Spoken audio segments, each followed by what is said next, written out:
Bonjour, chers auditeurs. Il nous fait plaisir de vous accueillir au balado de la rampe, collecter mines et savoir. Bonjour à tous, bienvenue sur notre tout nouveau podcast Connecter mines et savoir. Un podcast où on va vous parler de sujets en lien avec le domaine des mines, avec des invités de l'industrie, des fournisseurs d'équipements et de services et des acteurs du domaine de l'éducation. Allô Mario. Allô Annie. Donc Mario, c'est notre premier épisode aujourd'hui. Avant de vous introduire nos invités, on va d'abord se présenter. Bonjour, je m'appelle Mario Robitaille, je suis enseignant au Cégep de l'Abitibi-Témiscamingue en technique de génie électrique. Je travaille principalement pour le service aux entreprises. J'ai joint le Cégep en 2021, après 33 ans avec Hydro-Québec. Je suis Annie Lévesque, je suis enseignante en technologie minérale au Cégep de Sept-Îles. J'ai passé 13 ans dans la production d'aluminium en début de carrière et là, je suis au Cégep de Sept-Îles depuis 11 ans maintenant. Aujourd'hui, on va vous parler de la rampe. La rampe, qui est un regroupement dont moi et Annie sommes membres. Ses collaborateurs proviennent d'établissements d'enseignement, d'entreprises minières et d'organismes associés à l'industrie. Nous aurons deux invités pour vous en parler. Notre premier invité, David Laliberté, est coordonnateur de la rampe. Il provient du milieu de l'enseignement et nous expliquera ce qu'est la rampe, comment elle a été créée et quels sont ses objectifs. Notre deuxième invité, Mélanie Lessard, viendra nous parler de l'intérêt pour l'industrie de participer à la rampe. Bonjour David. Bonjour Annie, bonjour Mario. David, pourrais-tu te présenter et nous donner une idée, un aperçu de ton background? Oui, certainement. Donc, je suis enseignant en technologie de la maintenance industrielle au Cégep de l'Abitibi-Témiscamingue. Ça fait maintenant 4 ans et demi. Moi, je suis ingénieur mécanique de formation. J'ai fait mon génie mécanique à Sherbrooke et une partie en France également. J'ai fait un MBA à l'UQAT. Puis, j'ai travaillé principalement chez Technosob. En fait, avant ça, j'ai travaillé chez Génivore, qui est maintenant WSP, une firme de génie conseil. Puis, par la suite, j'ai travaillé chez Technosob comme chargé de projet en ingénierie et également comme directeur de production. Donc, je m'occupais de l'usine de Technosob.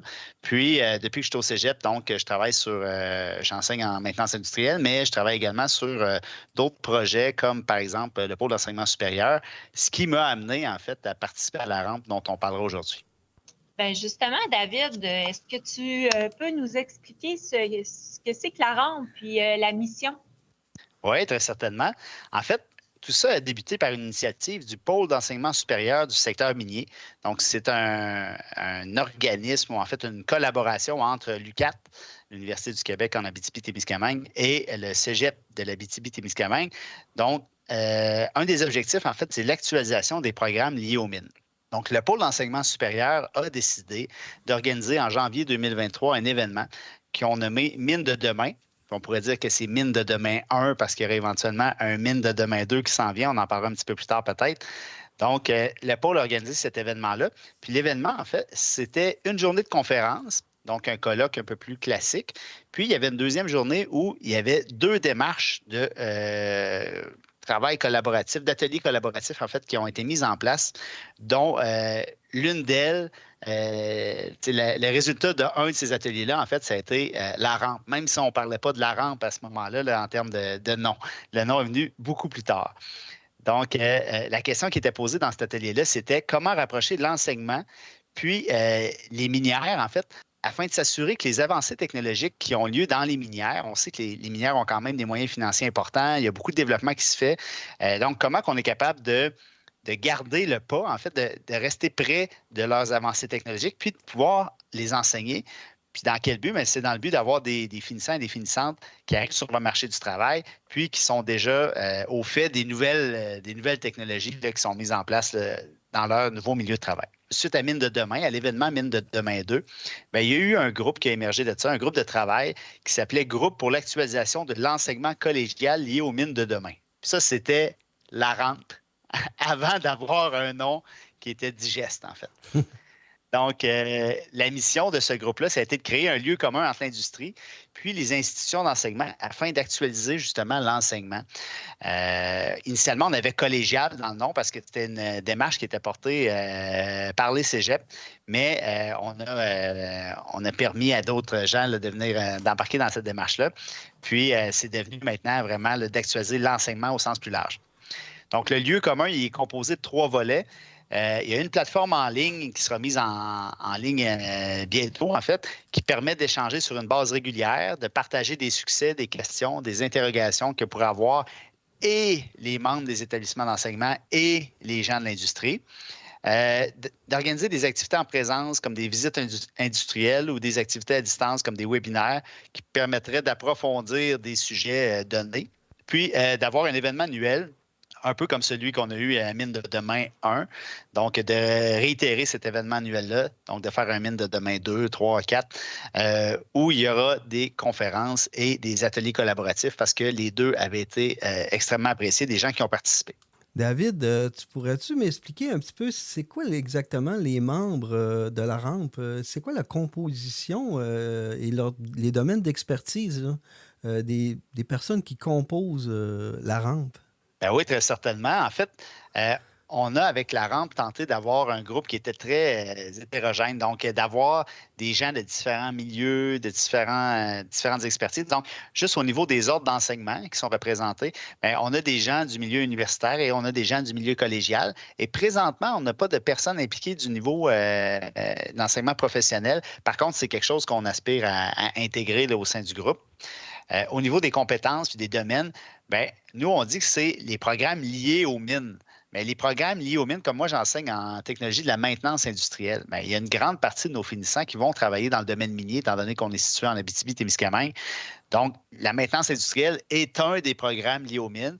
Même chose pour le génie électrique, technologie du génie électrique, minéralurgie, exploitation, géologie, et éventuellement même, en fait, à la démarche de l'événement Mine de demain 1, il y avait des gens en informatique également qui étaient présents.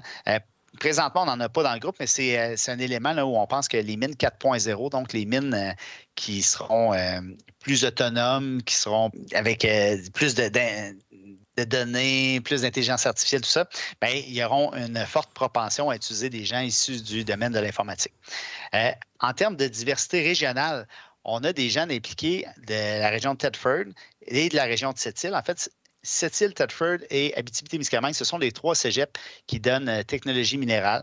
Donc, on a tenu, en fait, le pôle a tenu à être un pôle, pas régional, mais un pôle provincial. Donc, être le pôle du secteur minier, mais pour toute la province de Québec. Donc, c'est pourquoi les gens de Thetford et de Sept-Îles ont été invités dès le départ là, à participer à la démarche. Puis, au niveau des organisations, bien, on a des gens des minières, on a des gens du collégial, on a des gens de l'université de l'UQAT, en fait. On a des professeurs, un professeur, un chercheur et un agent de liaison. Et on a également une personne de l'INMQ, l'Institut national des mines du Québec. Donc, on a une pluralité de gens, tout ça dans un groupe d'environ une douzaine de personnes. Donc, on a vraiment des profils assez différents. Puis le but, c'était de créer une espèce de microcosmos parce que la solution qu'on voulait mettre en place, c'était vraiment une solution on voulait qu'elle convienne en fait à l'ensemble des intervenants que j'ai nommés précédemment. Et c'est vraiment très diversifié comme composition. Merci David. Vraiment, c'est très bien expliqué. Puis on voit qu'il y a beaucoup de monde, il y a beaucoup d'expertise là-dedans. Oui, puis comme il y a beaucoup de monde, on aimerait que tu nous expliques peut-être, que tu expliques en fait comment tous ces gens-là collaborent ensemble. Donc, la collaboration avec les entreprises minières, le monde d'éducation, les autres acteurs de l'industrie, comment ça se passe à travers la rampe?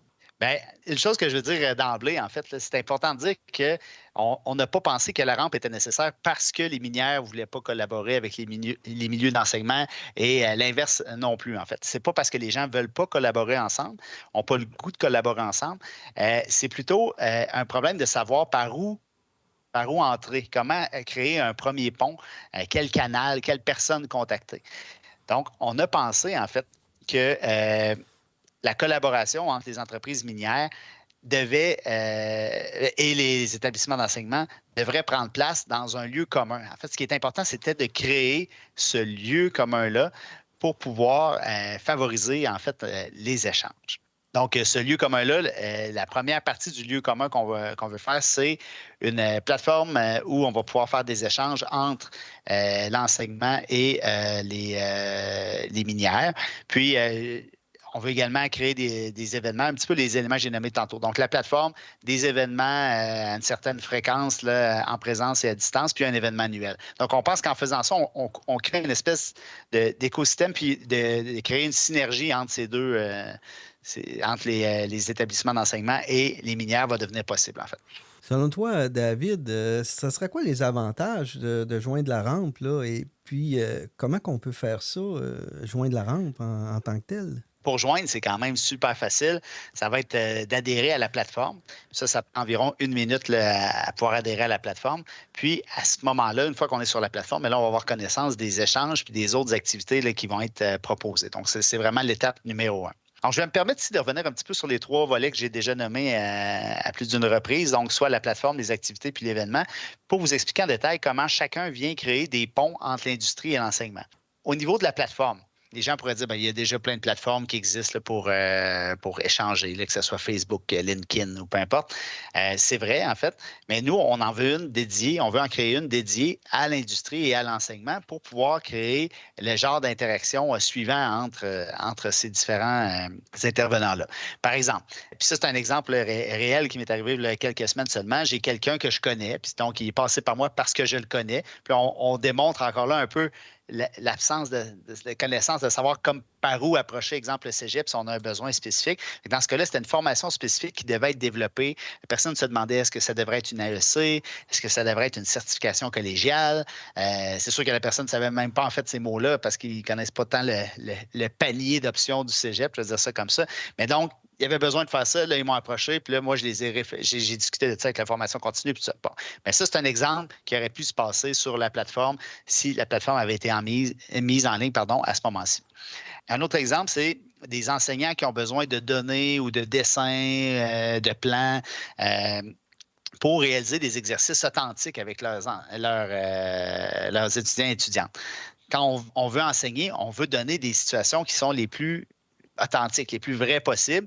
Puis souvent, on est obligé de comme créer des fausses bases de données ou à partir d'un plan trouvé un peu sur Internet qui n'a pas tant rapport avec ce qu'on voudrait montrer.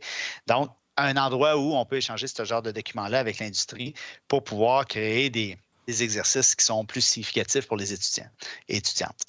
Monter du matériel, il y a des profs qui montent du matériel à Thetford, il y en a à Sept-Îles, même entre les différents enseignants d'un même département, même des fois, il n'y a pas un si grand partage que ça, mais entre les cégeps, c'est encore plus difficile.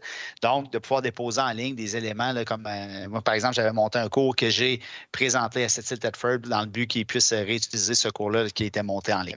Une minière qui expérimente des problèmes pourrait poser des questions aussi à une autre minière. Nous, on a un problème en environnement de telle nature. Est-ce que vous avez des expertises là-dedans? Est-ce que vous avez déjà rencontré cette situation-là? Ça pourrait avoir lieu également sur la plateforme. Puis je vous soumets un laboratoire. Si j'étais un prof, puis je soumets un laboratoire en ligne, puis je dis, nous autres, ça fait comme 5 ans qu'on enseigne ça comme ça, mais je me demande, est-ce que c'est encore pertinent? Est-ce que c'est encore comme ça que ça se fait sur le terrain? Est-ce que ça a évolué, cette pratique-là? Donc, c'est des questions qui pourraient être posées aussi. Ou simplement pour sonder l'industrie, à savoir la formation continue d'un cégep se demande quelle sorte de formation devrait être développée pour satisfaire aux besoins de l'industrie. Fait un peu le contre-exemple de mon premier exemple. Donc, aller dans l'autre sens, là, que les cégeps sont les minières pour de nouvelles formations. Fait que ça, c'est des exemples de choses qu'on aimerait voir comme interaction sur la plateforme. Puis c'est ça qu'on va favoriser, en fait, ce genre d'échange-là. Ça favorise vraiment les interactions entre le domaine de l'éducation et l'industrie. Et en plus, on peut voir que même l'industrie entre elles pourrait partager certaines connaissances ou même les profs entre eux pourraient se partager aussi de l'information. C'est vraiment une belle plateforme pour vraiment partager beaucoup d'informations. Effectivement, puis on va s'en servir également pour communiquer les activités là, qui vont être organisées là, par les différents intervenants de la plateforme. Donc, exemple, une minière décide d'inviter les enseignants les enseignants ou des gens en général à son site pour leur montrer une nouvelle technologie qu'ils ont développée. Bon, mais comme ça, on pourra le publiciser au niveau de la plateforme. Quelqu'un demande une petite formation sur un sujet donné, puis on a une certaine expertise. Un des enseignants ou une des enseignantes d'un des cégeps ou d'une des universités a une expertise là-dessus. Puis dit, regardez, moi, je vais créer un webinaire, on va en parler, je vais faire une courte présentation, puis après ça, on aura peut-être une demi-heure d'échange. On pourra discuter de ce sujet-là pour vous en apprendre davantage si ça vous intéresse, des choses comme ça, mais ça, on veut le diffuser aussi sur la plateforme. Puis, dernier, l'événement Mine de demain, il y aura un événement Mine de demain 2 qui se déroulera au mois de mai 2024.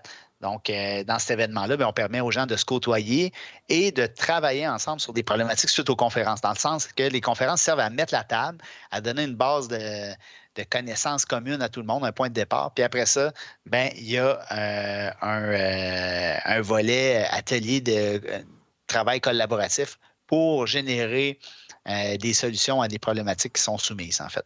Donc, c'est en travaillant ensemble, on s'aperçoit que les gens, d'assister à un colloque, à des conférences ensemble, ils ont trouvé ça intéressant, mais de travailler ensemble, ça les a davantage rapprochés.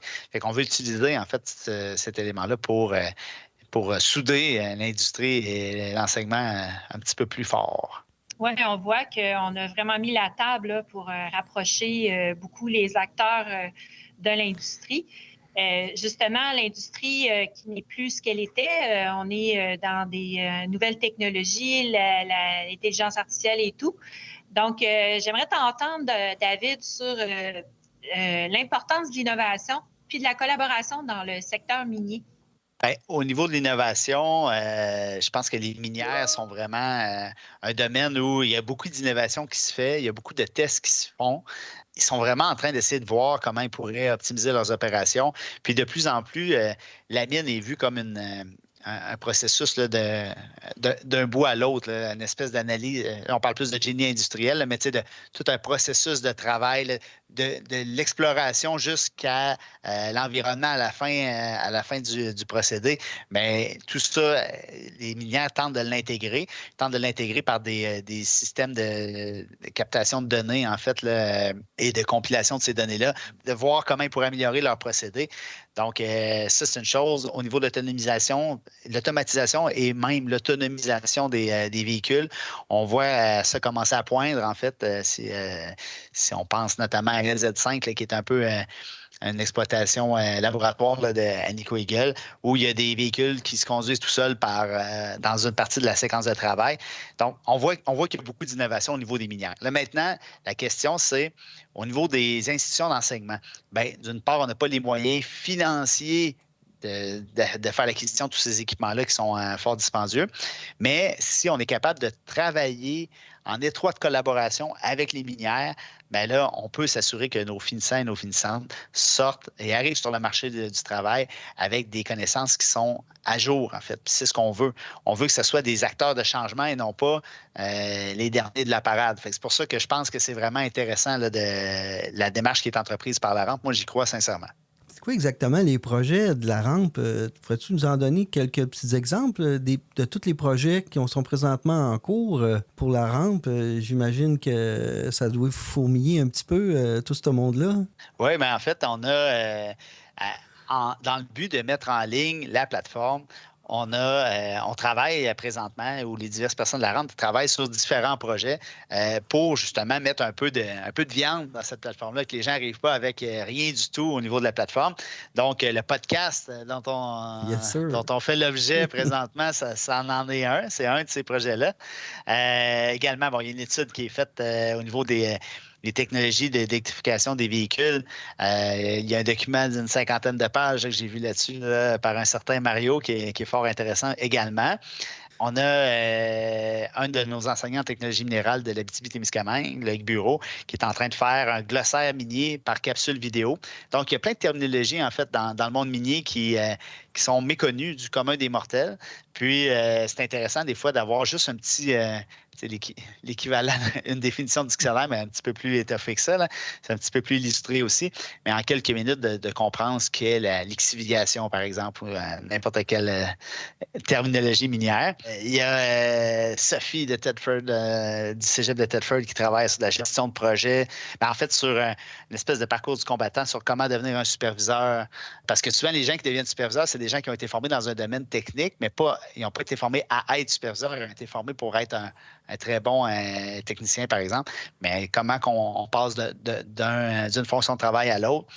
L'utilisation de drones aussi qui est étudiée par une autre personne au niveau de Tedford.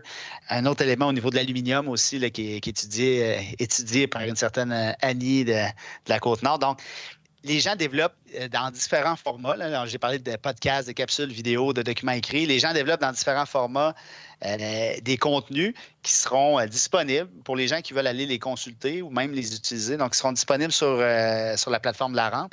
Puis ça, on veut se servir de ça un peu comme APA. Hein? On veut vous amener à être sur la plateforme et amener le plus de monde possible parce que c'est lorsqu'on sera beaucoup sur cette plateforme-là qu'il y aura beaucoup d'interactions et que ça deviendra réellement intéressant. En fait. C'est vraiment diversifié. On veut juste accélérer ça. C'est diversifié comme projet. Il y en a pour tous les goûts, comme on peut dire. Autant un peu du domaine électrique, du domaine vraiment spécialisé dans les mines et des drones, des glossaires pour nous démêler. Ça fait que ça nous aide à voir clair un peu dans tout ce domaine-là, ce qui est diversifié, là. Oui, vraiment. Je pense que ça représente bien la pluralité des parcours, puis des domaines, puis des provenances de chacune des personnes de la rampe, en fait. Donc, c'est ça qu'on veut. On veut quelque chose de diversifié. David, ouais, tu nous en as dit beaucoup. Super. Par rapport à ce qu'on savait au début, je pense que nos auditeurs vont être pas mal plus renseignés. Est-ce que tu avais des choses à nous rajouter là-dessus? J'imagine qu'il va y avoir une espèce d'événement quelque part ou quelque chose comme ça. Bien, effectivement, je l'ai nommé un petit peu tantôt qu'en mai, il y avait l'événement Mine de demain 2 qui est à venir. Fait que dans cet événement-là, on prévoit avoir des visites minières pendant une journée. On prévoit avoir un colloque avec des ateliers de co-travail pendant la deuxième journée. Puis ça, c'est organisé en collaboration avec la rampe, mais c'est organisé par le pôle d'enseignement supérieur du secteur minier, qui est en fait l'organisme, je veux dire, qui supporte la rampe là, dans ces efforts-là. Fait que c'est une initiative du pôle à laquelle contribue la rampe. Puis sinon, ben, j'espère vous y voir en grand nombre, soit à cet événement-là ou sur la plateforme. Fait que j'ai bien hâte de vous voir. Je pense qu'on n'a pas expliqué rampe. On n'a pas dit ce que ça voulait dire vraiment à part ce que ça fait. Ça, la rampe, au fond, c'est un acronyme. C'est venu en fait d'une discussion qu'on a eue en gros groupe pour essayer de trouver quelque chose qui nous rassemblait et qui donnait un bon titre. Puis finalement, la rampe, on a appelé ça le réseau actualisation, mine, partenaires et éducation.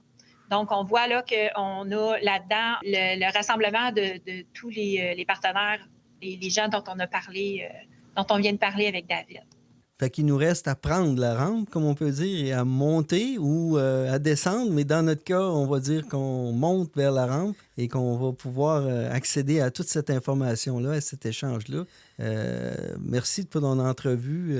Ça nous a éclairé nous-mêmes qui sont dans la rampe. Ça nous a bien éclairé. Puis j'espère que nos auditeurs aussi vont en voir plus clair et vont pouvoir embarquer avec nous dans cette rampe.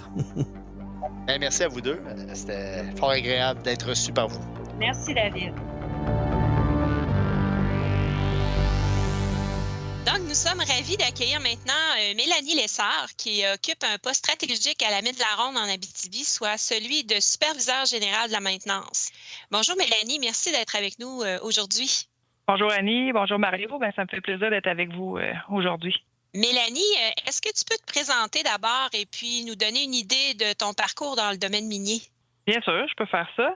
En fait, moi, je suis une petite fille de la Beauce qui a fait sa technique minière, en technologie minérale, au Collège de la région de l'Amiante. Après ma première année de technique, je suis venue faire un été étudiante à la mine du Mogami en Abitibi, qui est la mine de la Ronde présentement.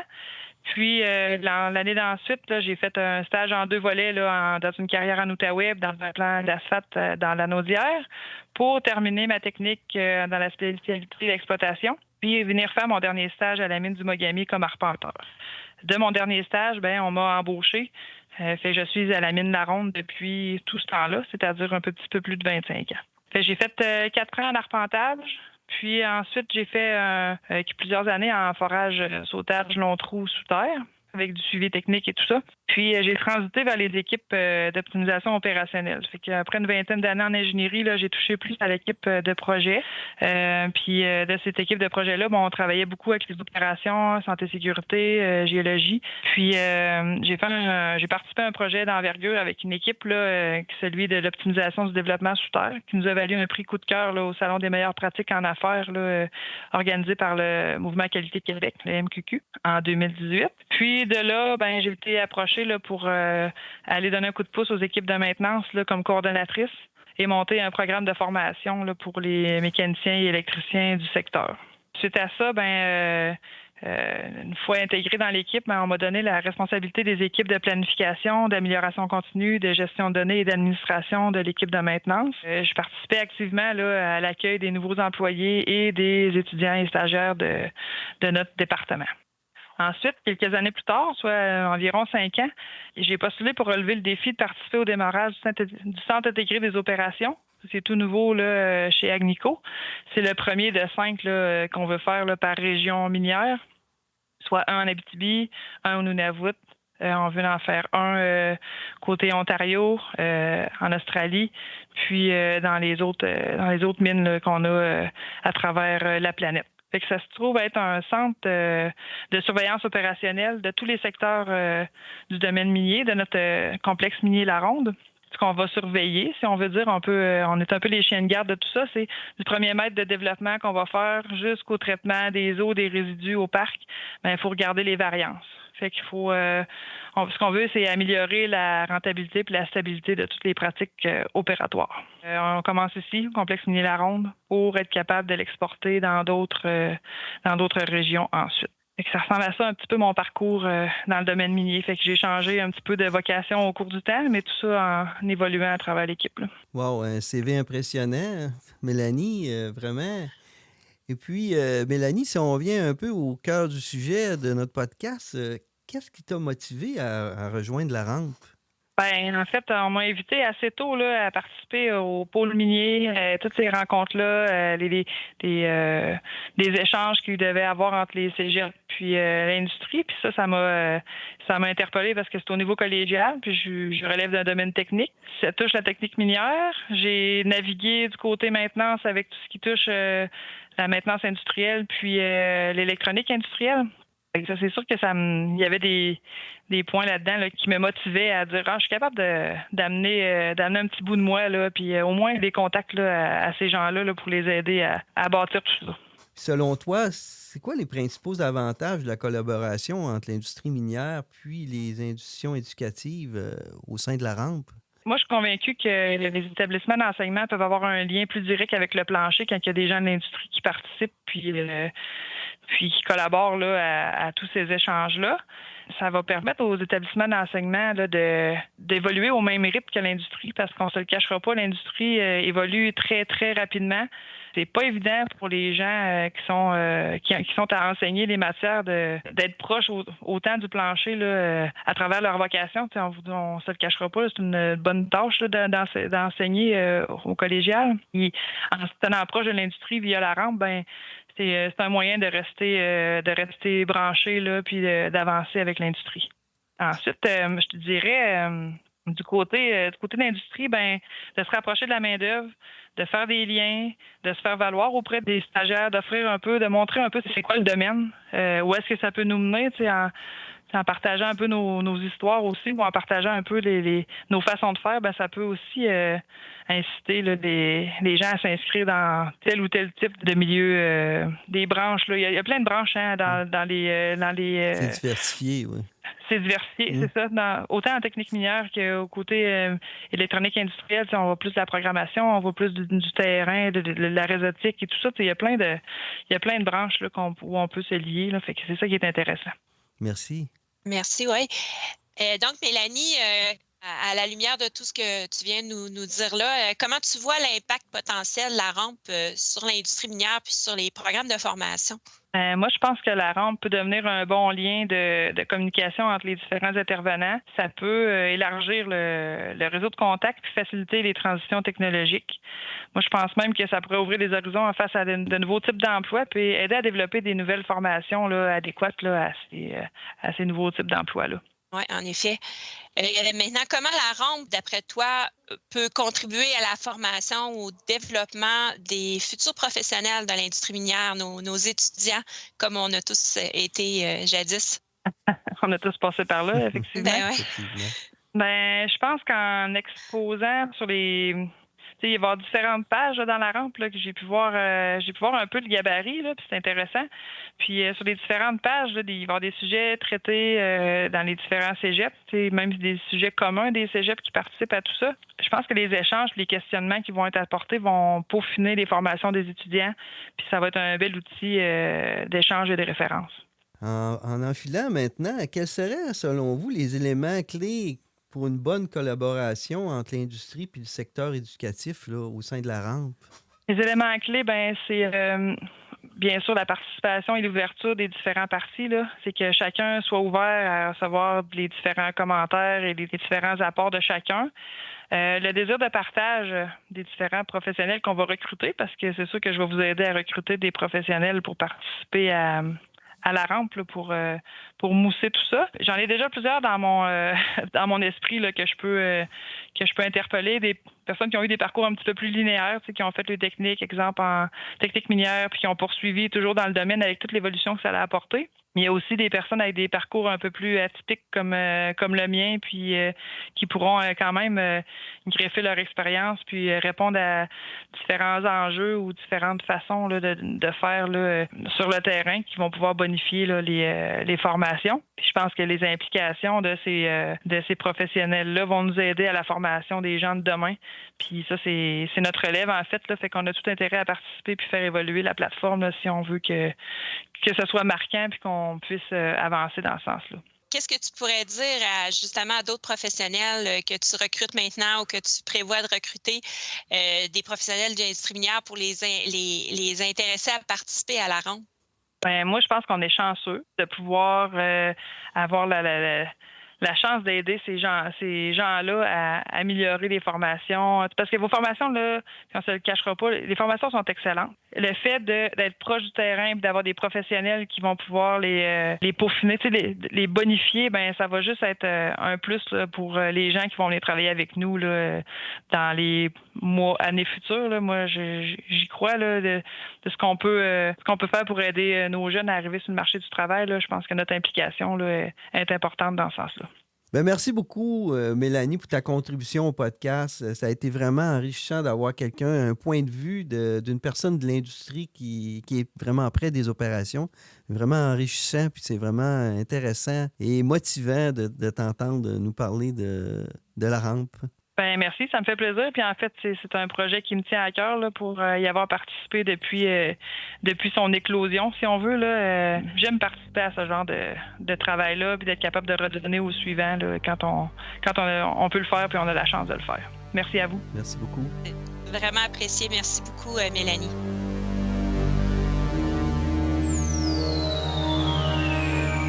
Alors que nous approchons à la fin de ce podcast passionnant, nous tenons à dire un grand merci à nos invités.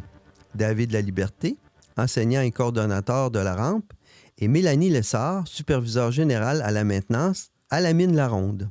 À travers leur expertise et leur engagement envers l'innovation dans l'industrie minière, nous avons pu constater l'importance de la collaboration entre l'industrie et les institutions d'enseignement. Ces échanges ont été une source d'inspiration et ont mis en lumière les efforts continus pour assurer la cohérence entre les besoins de l'industrie et la formation de la relève. Nous sommes ravis de vous annoncer que notre prochain podcast portera sur un sujet révolutionnaire, l'utilisation de véhicules à batterie dans l'exploitation minière. Cette innovation promet de transformer radicalement les opérations minières en améliorant l'efficacité énergétique et en réduisant l'impact environnemental. Nous tenons également à remercier chaleureusement nos auditeurs et sommes ouverts aux suggestions pour d'autres sujets passionnants. Vous pouvez nous contacter au courriel suivant, soit larampe@cégepat.qc.ca. Restez à l'écoute pour cet épisode à venir qui, nous l'espérons, continuera à vous informer, vous inspirer et susciter votre curiosité. Ce balado est une production du Cégep de l'Abitibi-Témiscamingue, en partenariat avec La Rampe. À l'animation et la réalisation, Annie Lévesque et Mario Robitaille. Au montage, Gabi Arguier-Fary. La musique originale est de Marc Gendron.